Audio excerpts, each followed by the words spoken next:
И снова всем привет, друзья! Вы на канале SuperTZ FIFA, и мы продолжаем карьеру за Челси уже в первом же эпизоде нашей карьеры. Мы сегодня сыграем первый тур предсезонного турнира в групповом этапе против Дортмундской Боруссии.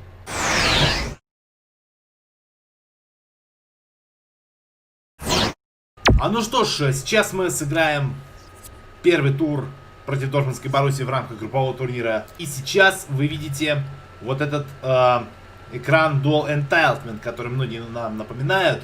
В таблице вы видите, что в группе А сыграет Челси, РБ Лейпциг, Боруссия Дортмунд и Севилья. Атлетик Бильбао, Порту, Реал, Бетис и Лацио. То есть у нас два испанских клуба, один португальский, один итальянский. Здесь мы видим один испанский, два немецких и один английский. Давайте осмотримся на состав. Там у нас все лучшие. Кепа, Зума, Рудигер, Аспиликуэта, Алонсо, Жоржиньо, Ковачич, Канте, Жиру, Виллиан и Маунт. Пока мы еще не будем сейчас выполнять обязанности тренера сборной, до этого момента, когда нам пришлют назначение в сборную, параллельно с назначением в клубе нашего сегодняшнего виртуального тренера, а виртуальным тренером у нас считается Эшли Коул. И сегодня Эшли Коулу придется непросто в своей тренерской карьере.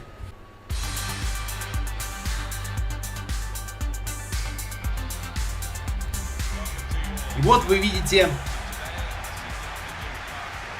презентейшн сегодняшнего нашего матча, и мы видим, что нужно бороться за хотя бы главные 3 очка в этом групповом турнире предсезонного подготовительного этапа. И вот вы видите две команды, которые занимают временно первое и третье место на момент распределения групп жеребьевки предсезонного этапа. Вот флаги Челси взметаются вверх и составы команд. Кепа, Сезар Аспиликуэта, Куртзума, Антонио Рудигер, Маркос Алонсо, Жоржиньо, Энзоло, Канте, Матео Ковачич, Виллиан, Оливье Жиру и Мейсон Маунт, главный тренер Эшли Коул. И вот, соответственно, схема этих ребят. 4-3-3. Схема сегодняшняя тактическая у Челси. Состав Боруссии Дортмунд. Роман Бёрки, Дан Аксель Загаду, Матс Хумельс, капитан команды, Мануэль Акани, Джейден Санчо, Аксель Вицель, Эмерджан, Ашраф Хакими, Марио Йоцев, Торган Азар, Эрнброд Халланд. Схема 3-4-2-1. В 3 защитника сегодня играют дортмундские футболисты. И прямо сейчас начнется сама игра. Итак, 0-0. Со счета все начинается. Поехали. С этого счета все начинается и поехали. Ну, а если мы с вами говорим, то сейчас у Челси есть возможность атаковать хотя бы с правого фланга, как это делает Виллиан. Что придумает Виллиан? Навес, штрафной удар, не будет ничего толком. Нголо Канте, один из лучших игроков сборной Франции на чемпионате мира 2018 года в России, сейчас передал самый точный пас. И вот Роман Бёрки отразил удар Мейсона Маунта. Пытался Санчо произвести отбор мяча, но в итоге не срослось. Виллиан будет подавать. И вновь Маркос Алонсо на своей привычной для себя позиции защитника не успел переиграть своего соперника. И вот ответ дортмундцев, дортмундских футболистов. Пока идет такое привыкание к полю Вестфаленстадион, я могу сказать, что на следующий день вас ожидает следующий эпизод карьеры за Челси. И пока вы видели этот опасный момент, завтра вы увидите в пятницу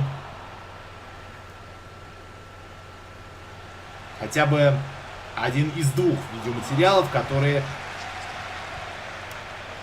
мы с вами должны увидеть. Свисток! Нарушение правил. Рудигер пробьет штрафной. Не торопится никуда Роман Бёрки и тут же ловит мяч. Хумельс. Какая ошибка! Жиру забивает гол! 1-0. Оливье Жиру. Ошибка, которая стоила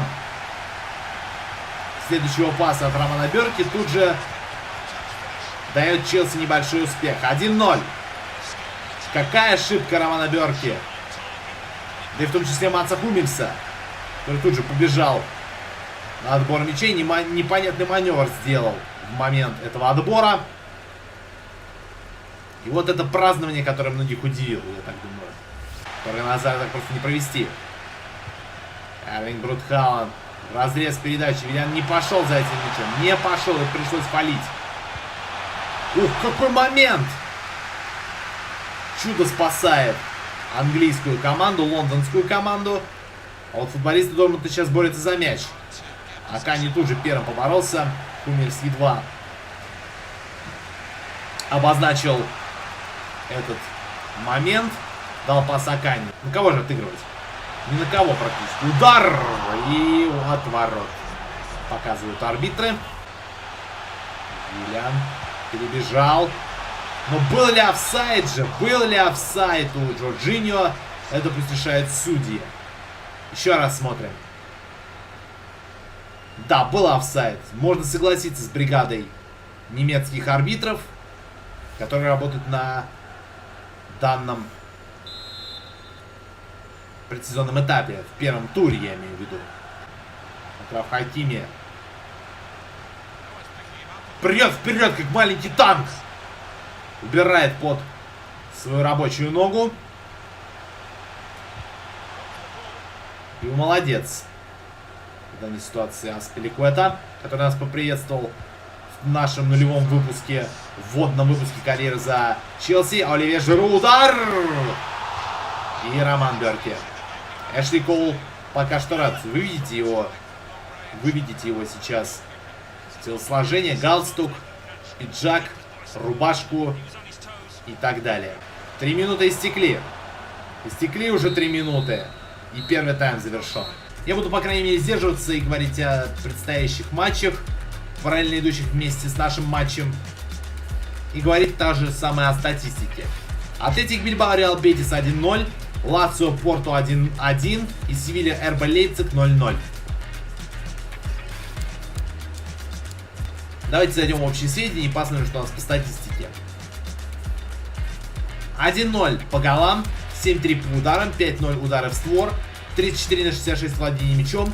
Одно было нарушение у Боруссии Дортмунд, заработал его Эрлинг Брут Халанд, но карточки пока Харальд Финнер не показывает. Один офсайд был у Челси, сделал его Жоржиньо, и 2 угловых заработала Челси, ни одним из них не воспользовался. Второй тайм. Второй тайм, и сейчас мы узнаем, будут ли замены в этот момент. Геррейро вместо Хакими. Тем временем у нас Камар зайдет в студию. Севилья забивает первый против РБ Лейпциг. Сделал это Лопес на 49-й минуте. Мэджан. Так, назад на Кепу. Через вратаря можно сыграть. Рафа Геррейро. Геррейро с мячом. Ищет навес. И неуверенно сыграли.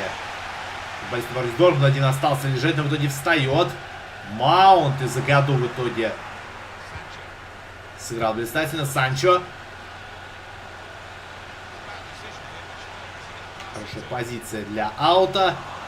У Боруссии вот они его заработали. Замена тем временем.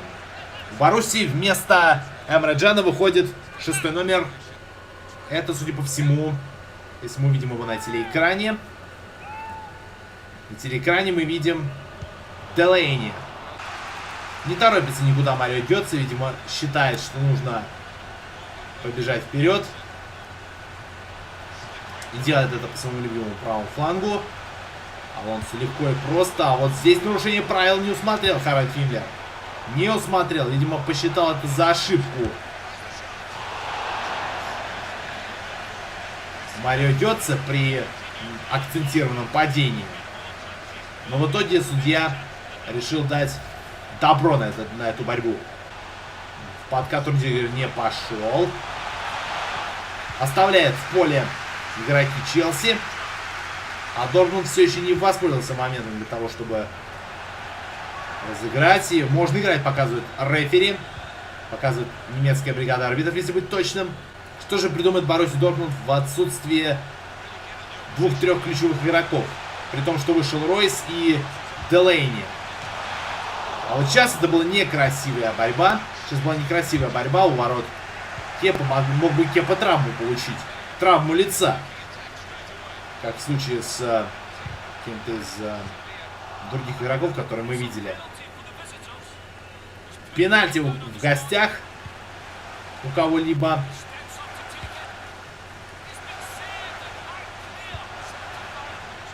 Севилья, РБ Лейпциг пока 1-1. Ну что же, молодая звезда заиграет или нет? Маунт. Падает Маунт. Это не нарушение. Это уже практически усталость. Остается до конца второго тайма порядка меньше 7 минут. Меньше 7, потому что еще сколько добавит Харальд Фиммлер. Нарушение правил ему смотрел. Харальд Фиммлер, но карточку показывать в принципе не стал. Это практически полный штраф для Челси. Видимо, кто-то получит предупреждение. Итак, Жиру перед Маунту. Маунт обыгрывает за году. Скидка. Виллиан. Удар. И мимо. Не заиграла в итоге молодая звезда Челси. Future Star. Как говорят в Фате. Future Star Фат. Будущая звезда. Но вы видели этот титр, который подтверждает то, что Педро вышел на поле. И свисток, дающий победу лондонской команде. Команде Челси FC. Оливье Жиру стал героем встречи.